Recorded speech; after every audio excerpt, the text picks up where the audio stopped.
My name is Dorthaan Kirk, and I have something to say. My work for the last, over 50 years, because I had a career before art and culture, has been somewhere in art and culture.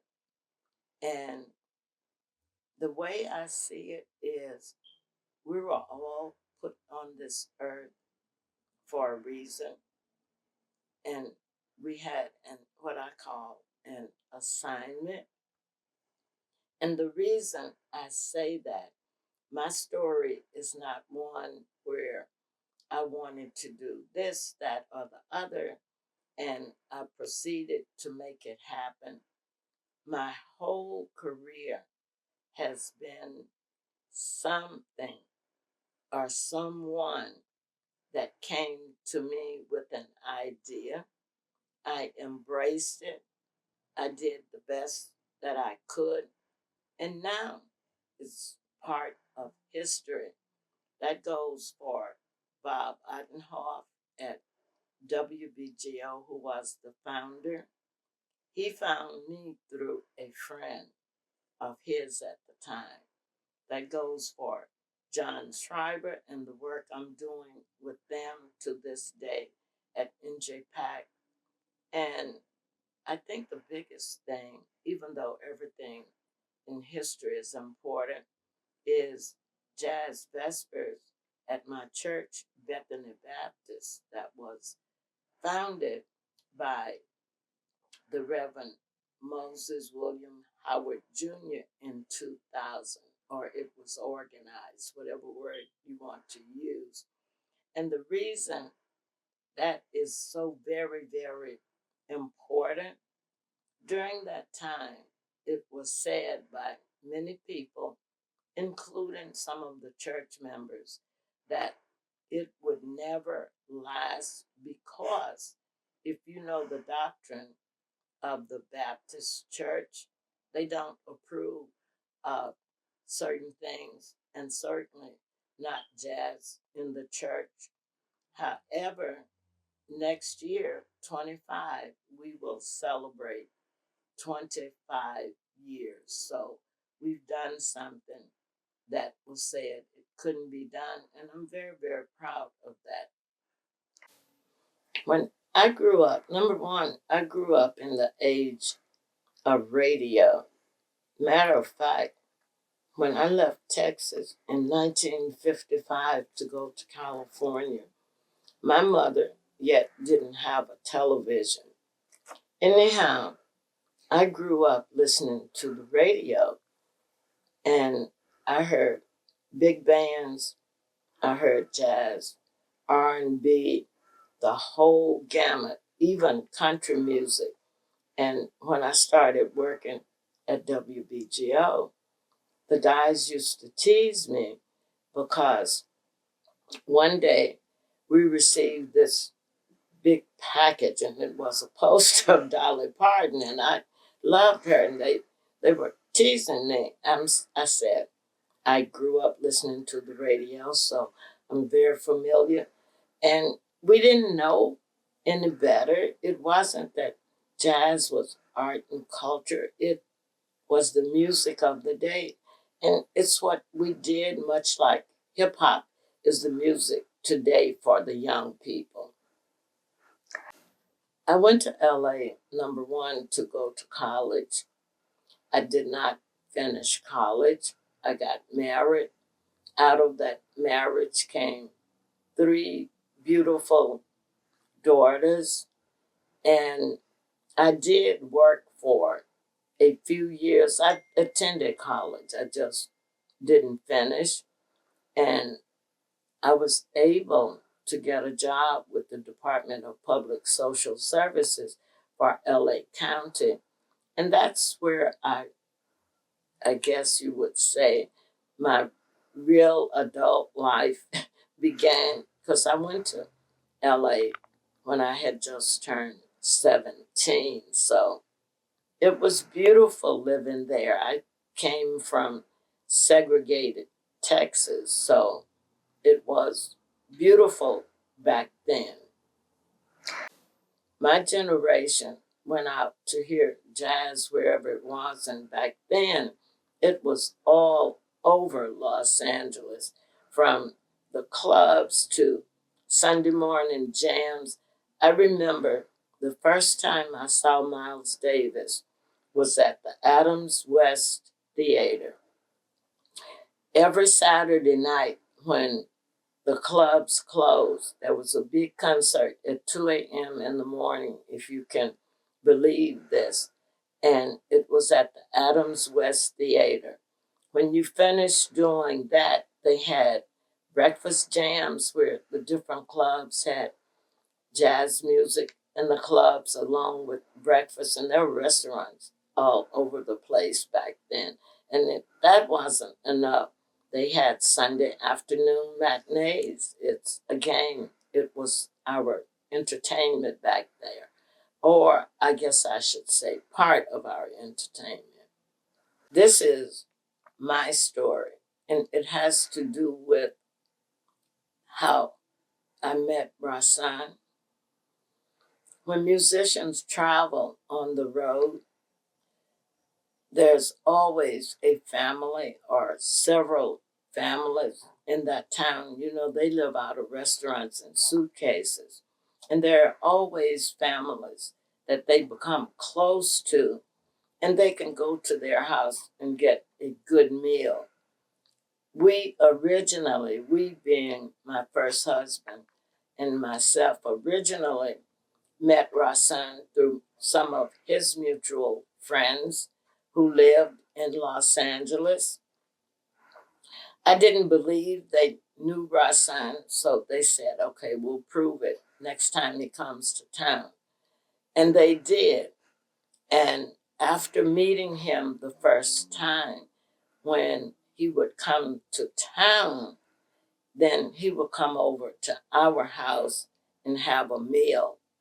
But the other thing is, and this might be online, there was a Bright Moments music organization led by Altonese Taylor in San Francisco. Altonese was the one that really took it to another level. She would invite musicians to her house to eat. She was one of these people that had all kinds of gourmet cookery because she worked at this big department store in San Francisco. The name is escaping me right now. Anyhow, she did it deliberately for lots of musicians that would come to town. And usually they would come to the Keystone Corner, which was owned by Todd Barkin. So she took the cooking for the musicians to another level and named it the Bright Moments Music Club. And they did different things with kids in the in the schools, and different things that centered around jazz in the community. I lived in LA and he lived back east. He really wanted to stay on the West Coast and try to teach at one of the schools, particularly in Northern California. That didn't happen. So so I had to live on the East Coast. I traveled with him on the road. My job was to collect receipts from whatever he spent so that I could bring them back to the accountant. I kept track of the information with the musicians when they received their pay, because he was a straight businessman. He took out unemployment and whatever taxes were necessary. And just so you'll know, he paid into New Jersey and New York taxes because he wanted his musicians to be able to have money when he didn't want to take a gig, and he thought that was only fair. And so we paid into both because musicians sometimes lived in New York and some lived in New Jersey. So my role was to collect whatever was needed to give to the accountant for tax purposes when he filed. I have stories that I'll never share about musicians that you wouldn't believe how they did not take care of business. He was, back then, he was kind of unusual, I would say. Dorthann had died. It was the most stunning part of my life. I was like, oh my God, what will I do? I knew Dorthann would have royalties coming in, but you can't base your life and income on royalties. As I said earlier, he was a businessman, so we had a couple of CDs and a couple of savings accounts. And I knew that would be good for a while, but of course, not the rest of my life. I was in my late 30s. Lo and behold, this friend of Dorthann, Steve Robinson, who I'm in touch with till today, he and Dorthann had done a project called Radio Free Dorthann. Steve was originally a fan of Dorthann, and then he became a friend. And all fans of Dorthann didn't become friends. I just needed to say that. Anyhow, Steve worked in radio at BUR in Boston. So many years he had previously he had met Bob Ottenhoff, who was in Newark, and he worked for the Office of Newark Studies at the time. That was part of Rutgers, and he knew he was going to start this radio station. When Dorthann died, Steve recommended to Bob that he hire me, and I just thought he was out of his mind. I know nothing about radio. Turn it on, turn it off, and there's a dial. Little did I know Bob Ottenhoff had a vision that I had no idea about that would help the radio station. And part of it was he had a vision of doing events that would promote WBGO because he didn't have a big marketing or PR budget back then. He knew I must know the musicians from being with Dorthann and so on and so forth. And so he approached me. Of course, I said yes. At the same time, I'm like, they're out of their minds because early on, I really didn't know. But the rest is history. WBGO is celebrating 45 years, and I was the third person that Bob Ottenhoff hired, starting out with, I think it was 6 or 7 of us, because I remember at the time WBGO moved into 54 Park Place, you needed 9 employees to become CPB qualified. That's the Corporation for Public Broadcasting. And we just grew from there. It's an amazing story, and it's been documented by Chris Daniel in a documentary. The children's concerts are important because they're introducing young people to jazz. Young people can become opinionated very early on. So if you introduce them to it when they are young, it will hopefully create an audience for years and years to come, because there are tons of different kinds of schools with young people learning jazz, but you got to have an audience. So it's very, very important, just as all culture, I think, that young people should receive. My friend Emily used to own trumpets in Montclair. She's deceased now. And Emily had a program on the weekends for kids that was to introduce them to jazz. There came a time Emily wanted to take her program from her club in Montclair to an urban area. So we talked about it. The museum rejected it. To make a very long story short, she started presenting her concerts in WBGO studio. WBGO has a small studio that seats about 70 to 80 people, set up concert style. And so she started doing them there. It came a time where Emily no longer had funding for it. I can't remember who funded her originally. So WBGO decided it would take the series and ask for funding. They did. We took it into the Newark community.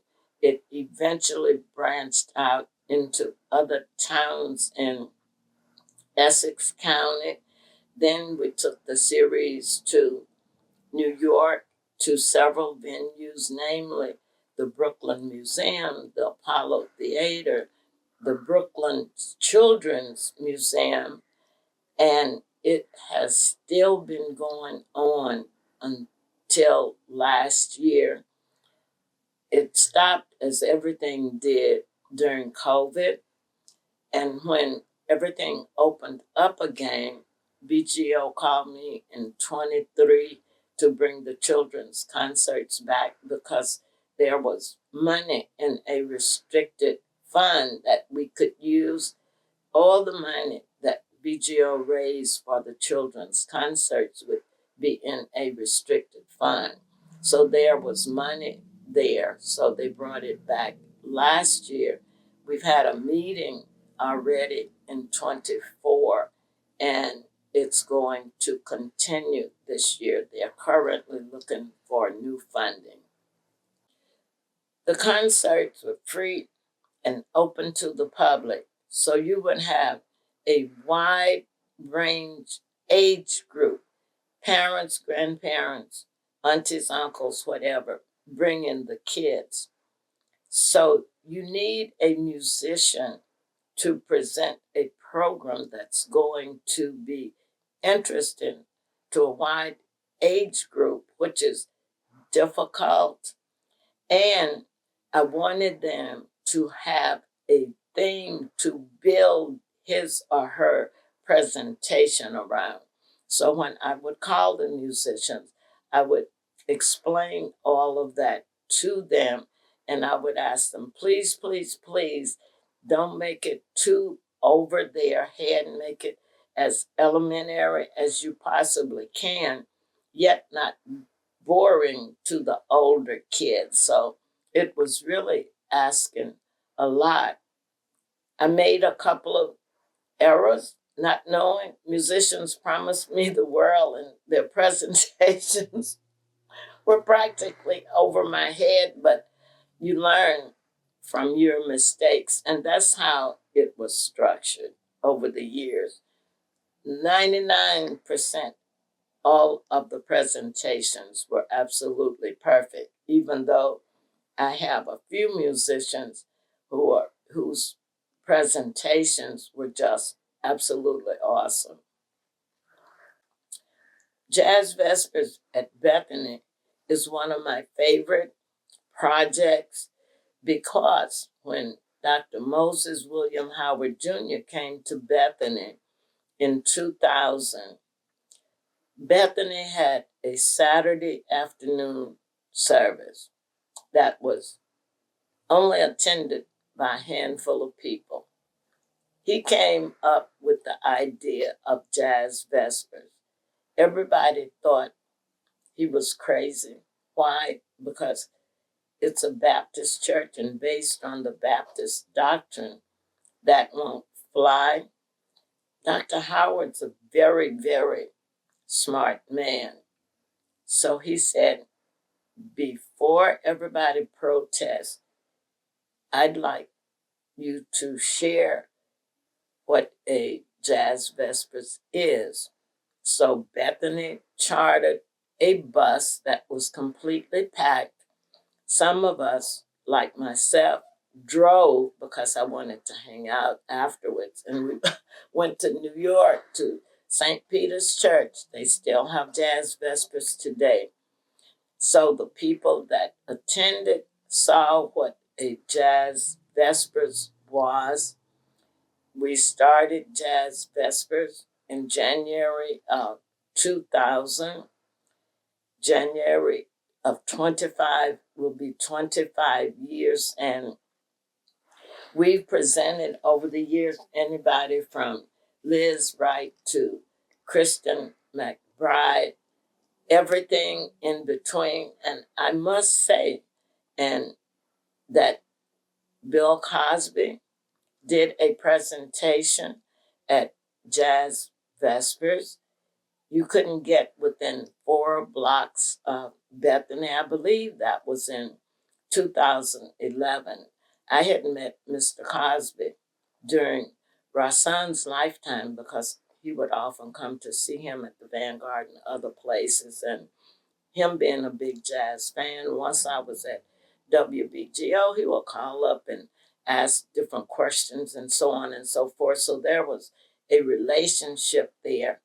And I asked him, and he did it. Next year, we're hoping to have some of the musicians that were there previously.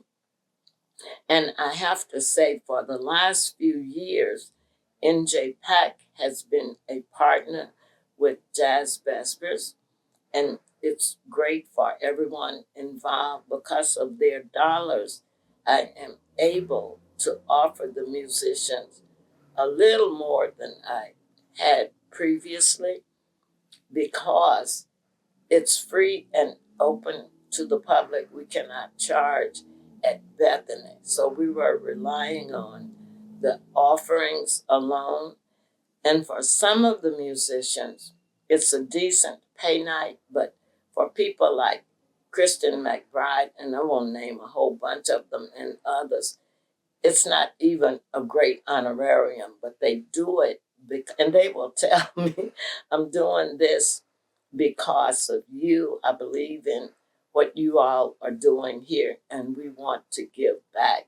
But the honorarium allows them to offer his or her side persons a fee and not ask them to do for free because it's their livelihood. I will tell you this, during COVID, we were all locked down. I did some interesting projects, and all was not lost via Zoom. I did some projects that included talking to students, namely Queens College, Juilliard.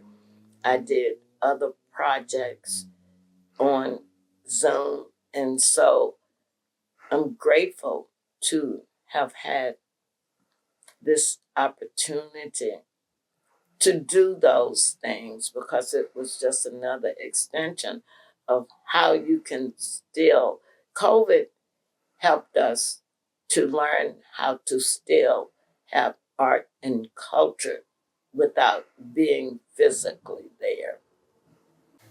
Music means just everything to me. It's not my whole life, but I guess this might be an old cliche. It helps the world go around. Remember, they used to have music in the elevators. It wasn't jazz. It's just something about music that gets in your bones and motivates you to do whatever it is that you're doing. For an example, when I'm at the computer working on some project, I prefer to have music as to be in a silent room. And so it's just something, just think if there were no music for a week, let's just say in our area, just think what the world would be like. And I think most people, whatever music they are listening to, I don't think they really know what it's doing for them in a positive way and what would happen if they could no longer hear it. All I can say is if something comes to you, embrace it because that's what I did.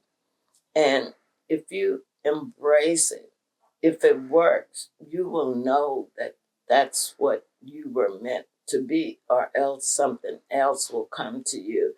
As I said to you earlier, none of the things that I have done were things that I pursued, but they came to me and I embraced them and they worked out. So I just feel that's what I was meant to do. And hopefully that's the same for others on this earth. Just embrace it and go with it.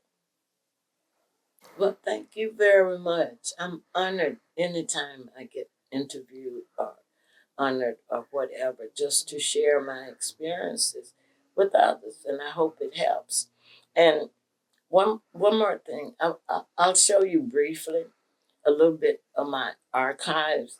Both my and Rasan's archives are going to Temple University, to the Bloxon Center. I am so grateful. All of that I have done will be preserved, and it's equally interesting because one of my grandsons, and I'll show you which one because I've got pictures everywhere.